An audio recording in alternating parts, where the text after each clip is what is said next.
Hello student. Video के दूसरे part में आज हम पढ़ेंगे topic the beginning of Swadeshi movement. Swadeshi movement का शुरुआत, स्वदेशी आंदोलन की शुरुआत। Indian strongly oppose the partition of Bengal. Lala Lajpat Rai, Bal Gangadhar Tilak and Bipin Chandra Pal along with Aurobindo Ghosh and other political leaders protested against government। हम देखेंगे कि शुरुआत में जो गरम दल के नेता थे जैसे लाला लाजपत राय, बाल गंगाधर तिलक या बिपिन चंद्र पाल, जिनको हम लाल बाल पाल के नाम से जानते थे, इन्होंने बंगाल का विरोध बहुत स्ट्रांगली किया, बहुत तेज़ी से किया। उसमें से एक और नेता थे Aurobindo Ghosh. The chief motive of British was earn profit by turning India into market for their industrial products. British का मुख्य जो उद्देश्य रहा है भारत को पूरी अर्थव्यवस्था को बाजार बना देना और यहाँ से उनको लाभ लेकर के अपने यहाँ पर जो रॉ मटेरियल होते थे उसको ले जा कर के अपने यहाँ प्रोड्यूस करना और फिर उसी को यहाँ पर खपत करने का इनका मुख्य उद्देश्य होता था। जैसा कि शुरुआत में आपने देखा होगा कि जब भारत में ब्रिटिश आए तो उनका मुख्य उद्देश्य व्यापार करना था, लेकिन बाद में राजाओं की आपसी लड़ाई की वजह से इन लोगों को यहाँ पर शासन करने का मौका मिला। Indian leaders ask the people to boycott foreign clothes and products. भारतीय नेताओं ने ब्रिटिश या कह लीजिए विदेशी सामान का बहिष्कार करने का निर्णय किया। By doing this they attack British economic interest. इसके द्वारा वो जो है ब्रिटिश इकोनॉमी को, ब्रिटिश अर्थव्यवस्था को चोट पहुंचाना चाह रहे थे, ताकि अगर कोई व्यक्ति नहीं खरीदेगा तो उससे क्या होगा, ब्रिटिश अर्थव्यवस्था धीरे धीरे डामाडोल होना शुरू हो जाएगा। They asked the Indian to use product made in India. So the Swadeshi movement aimed to sanitize people towards using goods and service. Huge bonfire of British goods were made. Women and students participated in the movement. The Swadeshi movement started in Bengal but soon spread other part of India. भारतीय नेताओं ने आम जनता को संबोधित किया और उन्होंने विदेशी वस्तुओं को बहिष्कार करने का निर्णय लिया।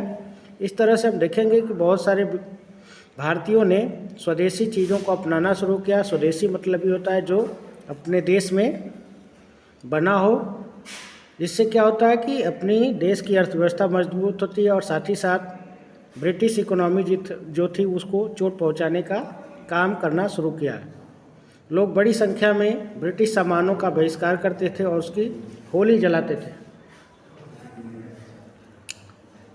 इस तरह से बंगाल से शुरू हुआ स्वदेशी मूवमेंट धीरे धीरे पूरे भारत में फैल गया। इस तरह से अंग्रेज़ों को अब घबराहट होने लगी तो जल्दी से उन्होंने बंगाल का एकीकरण का फैसला लिया, unification of Bengal. They decided to unified the Bengal. There were strong protests against the partition of Bengal. The British government tried to suppress movement. Bharat में जब स्वदेशी आंदोलन तेज़ी से पकड़ने लगा तो उसका आंदोलन को दबाने का भरपूर प्रयास किया गया। However, government was forced reunited Bengal in 1911. इस आंदोलन को दबाने के लिए सरकार ने बंगाल को दोबारा एक करने का निर्णय लिया जो 1911 में लिया गया। It was seen as setback to embarrassment for government. इस तरह से अपनी जो है गवर्नमेंट जो था वो अपनी कल आज़ादी को समाज में या कल भारत में अपनी गलती को सुधारने का मौका देने का उन्होंने प्रयास किया, जो एक दिखावा रहा है। 1911 में जब ब्रिटेन के राजा जॉर्ज पंचम भारत में आए तो उन्होंने बंगाल को एक करने का निर्णय किया। The capital of India was shifted from Calcutta to Delhi. लेकिन बाद में बंगाल को एक करने के साथ ही साथ भारत से की जो राजधानी कोलकाता थी पहले, उसको शिफ्ट करके स्थानांतरित करके कलकत्ता से दिल्ली कर दिया गया। India's participation in the First World War. The First World War broke out in 1914. Thousands and thousands of Indian soldiers fought and died for British Army in the war. प्रथम विश्व युद्ध 1914 में शुरू हुआ, जिसमें से बहुत सारे हजारों भारतीय सिपाही जो थे ब्रिटिश आर्मी के साथ लड़े और अपने बलिदान दिया।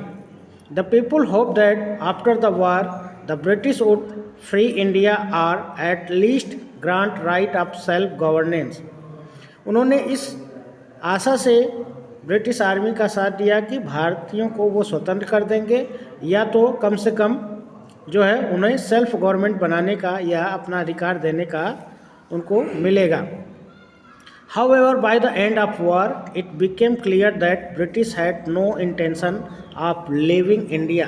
लेकिन बाद में ये पता चला युद्ध के अंत के बाद कि ब्रिटिश ऐसा कोई इंटेंशन नहीं रहा है, उनका कोई इरादा नहीं रहा है और वो भारत छोड़ करके नहीं जाएंगे। In fact the British became more ruthless.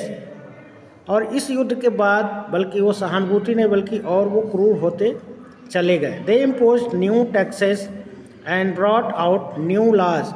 साथ ही साथ उन्होंने बहुत सारे टैक्स थोप दिया उल्टे और कुछ नए कानून भी प्रावधान किए गए। उसमें से एक कानून था Rowlatt act. The Rowlatt act was passed in 1919। This act was turned black act. Rowlatt act को 1919 में पास किया गया, इसको काला कानून कहा गया। Act authorise the government to arrest without trial anyone suspicious of working against government.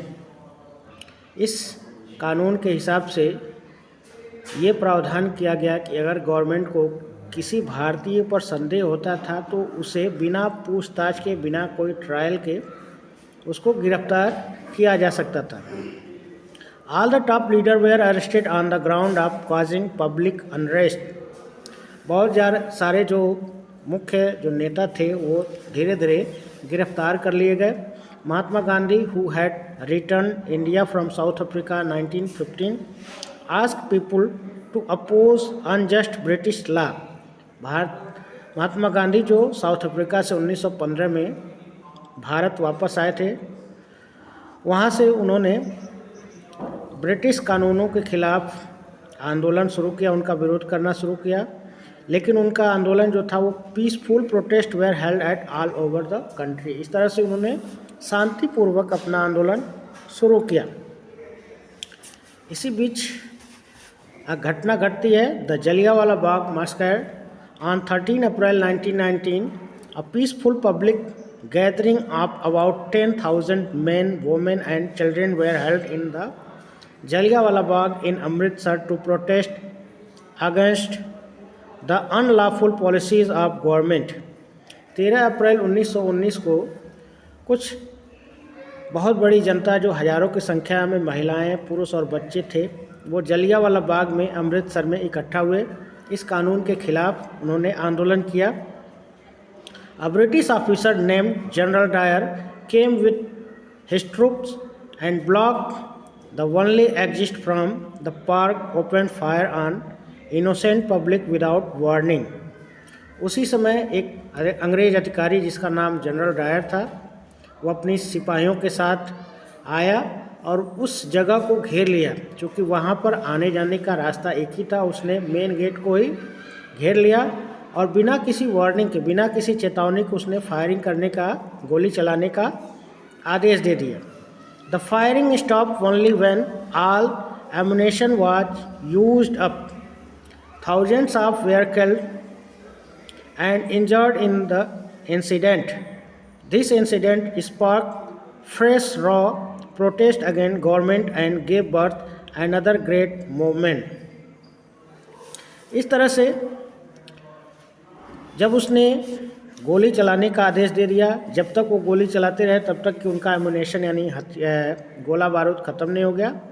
उसमें हज़ारों लोग मारे गए जो बिल्कुल निर्दोष थे और इस घटना के बाद से भारतीय नेताओं में बहुत ज़्यादा गुस्सा फैल गया और इस घटना के बाद से एक नए आंदोलन को जन्म दे दिया।